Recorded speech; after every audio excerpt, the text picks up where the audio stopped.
Hello, lovely people. Welcome back to the Sanderson Show, an impromptu show here. We were promised one rematch, and that's fallen through.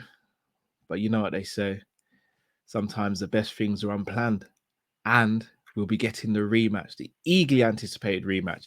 Makhachev versus Volkanovski 2. As Charles Oliveira gets injured, what happens with Ilya Touporia? Stick around. We're going to speak about it right now.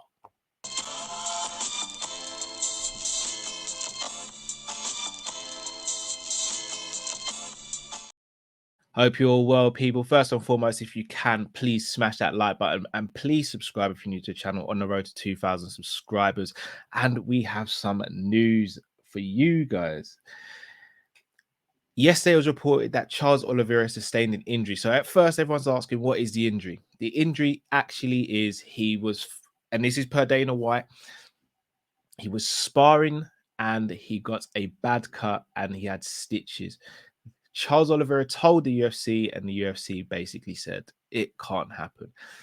Now, regarding Charles, I feel sorry for him. He would have been obviously looking forward to this title fight, wanting to get redemption and revenge on the man that took the title away from him in Makhachev. Unfortunately, won't get to do that, but I do think this is the best thing. If Oliveira had gone in there not 100%, he's not going to perform potentially to his best, which is also a discredit to Islam Makhachev. Because one thing we don't want from the second fight is anyone coming away from it saying, if only this person had been like that or that person had been like this, then we may have had a better fight, we had a different result. We want two men going in there, or two women, but in this case, obviously two men going in there at their maximum potential, at their peak, very few injuries or as little injuries as possible, going in there, performing to their best, and then the best person wins. And that would not have happened if Charles Oliveira had gone in that cage. So you're then thinking to yourself, Oliveira's out, who steps in? Apparently, Gamrot was looked at, which would have been a really interesting fight for Makhachev. However, it's the one, it's the only, the pound for pound king. Yeah, I'll say it, the pound for pound king, Alexander the Great Volkanovski, for number 2. The second fight of what was an amazing first fight. A first fight I thought Volk picked him to. However, most people think that Islam won. But we're running it back. But I have a little reservation. This is in a couple of weeks' time. Volk has had hand surgery, if I'm not mistaken.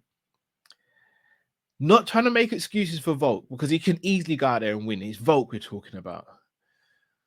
I would have liked to have seen this fight with a full fight camp for both fighters, though. And look, maybe it might make the fight even better because both men will go in there and fight with instincts, which usually tends to be a fight that just catapults to the stratosphere rather than a tactical chess match. However, I don't think Makhachev really changes his style too much depending on the opponent. He imposes his will and fights how he fights. Volk isn't like that. City kickboxing is not like that. Volk is so pedantic with and so precise with his planning of fights. And you only have to look at how he fought Ortega to how he fought Max the third time. Polar opposites. He put it on Ortega. With Max, he was fleet-footed, in and out, changing range, changing angles. He fights everyone differently. So I wonder if this is going to potentially really hamper Volk and how he's going to prepare for this fight with such little notice. Plus, is he even at 100% with the hand? How is his conditioning? All will remain to be seen. But another question that comes up from this is, what happens with Touporia? Because news had pretty much broken that Volk and Touporia were fighting in January. Now, can he turn it around between October and January? Yeah, he can. But it's asking a lot from him to do that. Two very different fighters. Not only that, two different weight classes as well. Where does that leave Touporia? Where does that leave the 45-pound division as well? Apart from Touporia, you'd say there was no outstanding title challenger.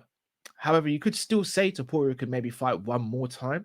So, I mean, me personally, I think Touporia just got to sit and wait. But what this does open, and if you watch the show with me, Jamie, and Luke, Combat Catch Up, if you haven't, please make sure you check that out. We're speaking about UFC 300. If Volk fights in October, win or lose, I think this potentially opens the door for him to fight at UFC 300. Now, he headlined International Fight Week and was amazing. Absolutely put on a clinic against Yair Rodriguez. I think this opens up the door for him to fight UFC 300. The reason why I don't say Makhachev, because if I'm not mistaken, Ramadan falls around that time of year. I know it did this year, hence why he took the fight early on in the year and hasn't fought again now until October. I think Volk could be involved in UFC 300. Dare I say it, potentially headline, especially if he wins. Because if he wins, and this is another thing Touporia's got to think about, if he wins, does he defend 45 first or 55? Who's waiting in the wings at 55? Gaethje. But who else is there? Conor McGregor. Most would argue two of the best, if not the two best 45-pounders. Who's to say Volk wins and calls out McGregor, that McGregor doesn't get that title fight coming back off an injury? Who's to say it doesn't happen? Volkanovski's doing the UFC a favor here. Now, I know Dana said, yeah, it's going to be Chandler next. Chandler might have to wait. Because if Volk wins and Volk calls out Conor and Conor says yes, I don't think the UFC say no. Just my humble opinion. So, guys, let me know what you think in the comments. It's just a short one, just speaking about the news that broke. Let me know what you think. Who wins? Volkanovski versus Makhachev. Does Oliveira get a title shot when he's back from injury? What happens with Touporia? And if Volk wins, does he fight the notorious one? People, thanks so much for tuning in. Make sure you subscribe, make sure you like, and leave your comments. Take it easy, people. Thanks for watching.